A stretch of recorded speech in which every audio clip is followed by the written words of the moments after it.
Hi, I'm Yelena, and welcome to Confetti Conversations, a new kind of interview series that mixes conversation with confetti to celebrate the beautiful mess of being human. I'm your host and the creator of the Confetti Project, a decade-long movement that explores joy, play, and the power of being fully yourself in pounds of confetti. Today's guest is my friend, Michell C. Designer, speaker, founder, husband, father, and author of Eyes on the Road, one of my personal favorites that we'll get more into in the episode. Chances are you've come across him on social media where he's impacted the lives of millions with his words that touch upon the themes of personal development, growth, and healing. To me, Michell will always be a reminder to just go for it. We actually met a few years ago at an event that I was hosting, and I totally went on a whim inviting him, never thinking that he would actually show up. But he did, and we connected, and it turns out that being in community and in pounds of confetti was exactly what he needed. In today's episode, we dive into what it means to come back to yourself after burnout. How do you honor yourself as a highly sensitive person? And the journey of finding our way back to play. Michell emits this radiant energy that feels like a big hug, where it's virtually impossible not to feel seen and inspired. So enjoy and welcome to your new favorite plating.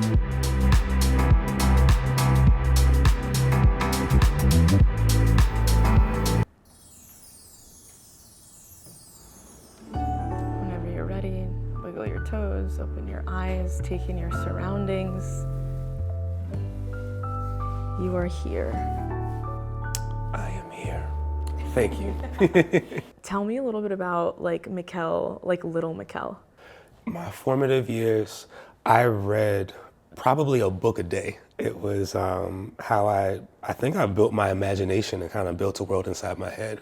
I was kind of quiet, but still friendly and just kind of figuring out the world around me. My parents were military, so they had a lot of chores and things for me. And I think that is part of why I got to understand and kind of value consistency from a young age. Adjectives to describe your kind of inner child, I guess you would say. I think the word thoughtful comes to mind. I'm a highly sensitive person, so yeah, you get it, you get it. And we had this convo when we first met. Highly sensitive person, I experience and I feel and see and even hear so much in any situation. And I think one thing I've been able to do from a pretty young age is to feel the overwhelm or whatever else might come from just seeing too much and almost knowing too much, and kind of going back through that and pausing the tape and figuring out what I want to be true based on knowing too much. Yeah, I think for a highly sensitive person, it's like understanding that you don't have to absorb your surroundings 24/7. Absolutely. Like, it's a lot of unlearning. I think it's a lot of you have to do so much checking in, maybe more than the average person. Absolutely. But then at the same time, you can feel things that are beyond the surface, like when you walk into spaces which allow for you to connect with people deeply, right? So it's like a gift and a curse depending on. Very much so. So for me, the inner child is like a compass. And then as we get older, things kind of start disconnecting us from ourselves. What do you think was that for you that disconnected you from yourself as you were growing up and then transitioning into adulthood? Man, that's an amazing question. I think ambition without self-awareness was a huge part of what disconnected me or ungrounded me from myself and knowing who I was. I kind of found goal after goal to kind of always work towards, and I would get praised for it, but it got to a point where the goal wasn't feeding my development or my betterment. It was just a goal. It was a number. It was a metric.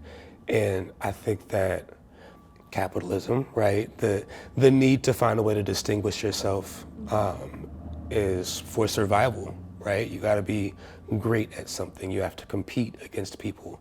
You have to find some sort of way to separate yourself. That is what I learned and saw from experience early on. And choosing that chase over and over and over again definitely pulled me away from, I would say, who I really am. And I think I'm still finding my way back to that. Oh my gosh, me too. I think of it as a homecoming. Yeah. As you get older, you know, you come more and more back into your authentic self. I can just be celebrated just for being myself. Like that's like it's such a new concept. Yeah. We're in this era where we have more of a chance to see ourselves. My parents had a different world. They were part of a different world than I was.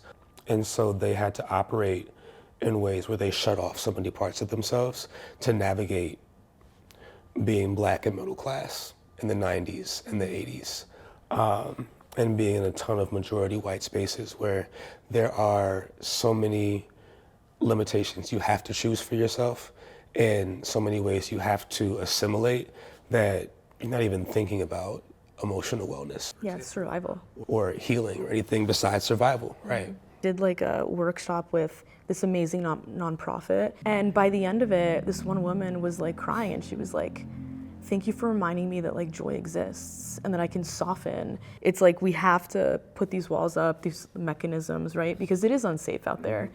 But just the simple power of like creating a safe space for yourself, that's all, and then you see what happens, like is so important to balance that out. I remember there was like a quote on Instagram that was like, oh, like if you withdraw when you're going through stuff, like that means as a kid, like, and that like, you know, you didn't have someone that could help you. You learned that you had to do it by yourself. Yeah. So what has that been like for you in the sense of like going through things, but you don't have to do it in isolation? I'm laughing because I saw the same, I think it was a video or like a static post, but the same post, and I was like, oh, that's me. That's definitely me. So my mantra for this year, I always have a mantra. I think it sounds dismissive if you don't go beneath the surface, but my mantra for this year is so what? It's a push to myself to figure out, okay, if I don't feel like there's space for me here, if I don't feel supported or shown up for in these spaces, or if these people, what am I gonna do about it? Is it a different boundary? Is it making space for different relationships? What am I doing to give myself more of what I need? And oftentimes for me, that is asking, well, what am I doing to reground myself and to calm my nervous system? Because more than half the time, I feel out of my mind. I feel unstable or uncertain or fearful. It sounds like a massive theme that I see in your work is self-discovery and learning how to understand yourself so that there's more self-love, self-acceptance, self-trust. Yeah. What role do like joy and play in that? Because I know you talk a lot about prioritizing joy. I talk about prioritizing joy a lot because I have to remind myself to prioritize joy a lot. I have found that I'm able to better move through difficult seasons when I don't make the difficulty the complete focal point of my life. It's so reiterated, especially in Eyes on the Road, where it's like, no, like, let's just take this moment. Yeah. To be present and to really take stock of everything that you've done, even in its imperfection or, you know, you're not where you want to be, but like that's deserving of being celebrated. You have such a gift to take really complex human like conditions and like break it down into like digestible bits. Like you are the walking embodiment of celebrating yourself and the people around you. Like you can't not see your content or come into contact with you and be like, oh, I should give myself some more credit or incorporate some more play or some more joy. Like you really do embody that. I think a lot of us were on these journeys where we really prioritize these things because we didn't always experience them ourselves. And so we know they're important. We help other people to come into that realization for themselves. And eventually, maybe we do it for ourselves too. I think it's really important to acknowledge like the reality of how you feel before you actually jump into some form of encouragement. So that's what I'm aiming for. So on that note, are you ready to play with some confetti? Let's do it.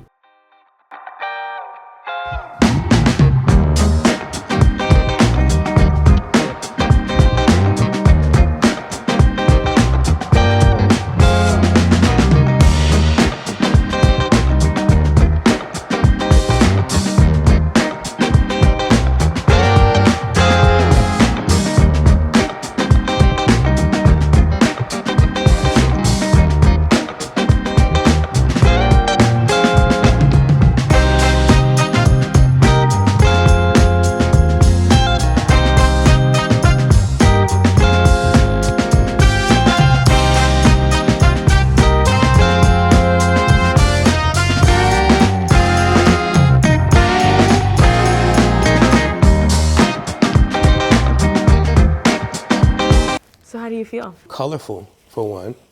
And yeah, just more loosened up. I was reckoning with how almost weird it feels to just play with no reason behind it and make a mess I don't have to clean up. It's hard for me just to engage in play without some sort of like plan or reason behind it. I'm not used to it. And I was a more playful kid. And so I'm kind of tracing back in my head right now when everything got so serious, from the world to career aspirations to parenting and family and all that. I've been a goal-oriented person for most of my life, but there was a point where I was able to play more and to just kind of find more randomness, more whimsy in life. And so I'm sitting with that, and I feel led because of today to think more about how I can incorporate play into different parts of my life. I think you actually probably can find more solutions to things when you play. What feelings do you think came up? It was almost confusion, like, oh, we're just gonna jump in. And I almost having to fight back against the instinct to have some sort of like higher reason for it. What I've noticed is anytime I spread the energy out in my body and my felt senses, like somatically, that always is it's always an invitation for that, I guess is what I'm saying, right? Because like play, it's actually a very controversial word to define.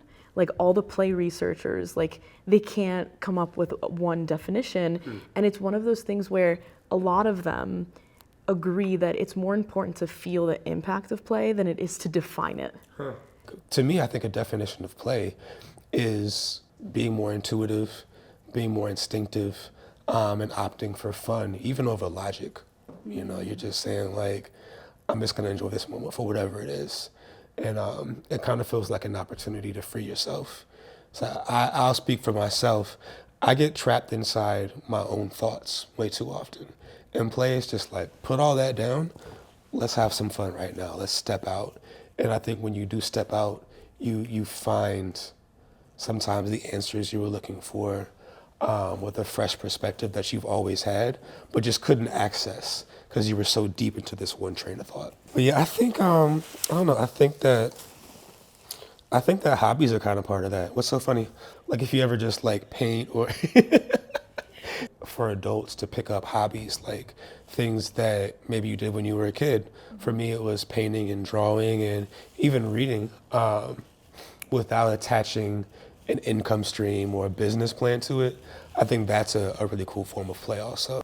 Yeah, it really all comes down to pulling yourself out of your head, you know, out of like these deep, like heavy and responsibility laden thoughts, and just letting your mind lead you kind of wherever it wants to go. I really feel like you remind people of how powerful they are. Like, and that's why I think life is such a homecoming, because it's like all the stuff that we're looking for outside of ourselves, as we get older, maybe we realize that it's always been within us, right? And I really think that's like what all of this speaks to, at least the big theme for me when I was reading it. It makes me happy. Thank you for seeing that in my work. But yeah, I think that we have so many of the answers that we need inside of us, like as you said, and so much of being able to discover that ends up ironically being going out into the world and experiencing things that help you to unlock what's already inside of you. And I think that just the willingness to be observant, to be reflective, to be introspective can bring so much of that back to the surface. We wait until there is an emergency to take care of ourselves, to go to the doctor, to have a PTO or a day off, just to rest in some way, shape, or form. And so we're not actually truly resting, we're recovering, because we haven't given our bodies a chance to even come back to center. And so we recover, we get back to, I guess, kind of the middle point, and don't give ourselves a chance to actually rest while being in an okay space. We have no choice but to build our lives around work in some way, shape, or form. Even for those of us who are entrepreneurs and independent, we still have to always be thinking about bottom lines and productivity and work in ways that pull us away from who we actually are. It's part of why play is so important. And so I think it is very important for all of us to get more clear about what actually does make us feel more restored. It's all about experimentation and playing, like that journey. There's no like right or wrong or a prescribed solution like every single day, but that's messy. We're humans. We're not meant to have that much structure and I guess perfectionism attached to every part of our lives. And the self-care in particular is ironic to me because you're trying to perfect something that's just meant to restore you. Because it's everything goes back to capitalism because it's a business. Capitalism and this deviation from play, this attempt that we have to escape from play and like deprioritize play. What do you think a younger version of Michelle would tell you now? I think a younger version of Michelle would look at me and say, you did it. Like I see that you want to work towards more, but so many of the things that we used to dream about, you did already. And I think that's amazing. I want to be like you when I grow up, and ironically, I will. On that note, final confetti throw. Ready? 1, 3. Insert evil laugh.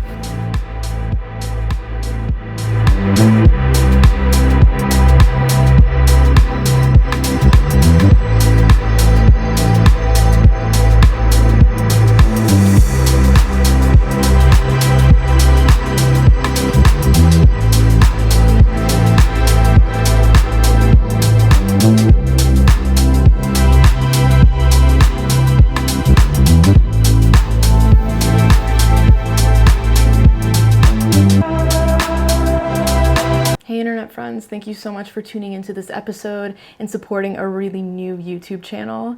If you resonated with it, please subscribe, please comment, please like, please share. It really, really goes such a long way, especially in the beginning. And yeah, please support Michel's work as well. Get a copy of Eyes on the Road. He also has a Substack, Instagram, all the things.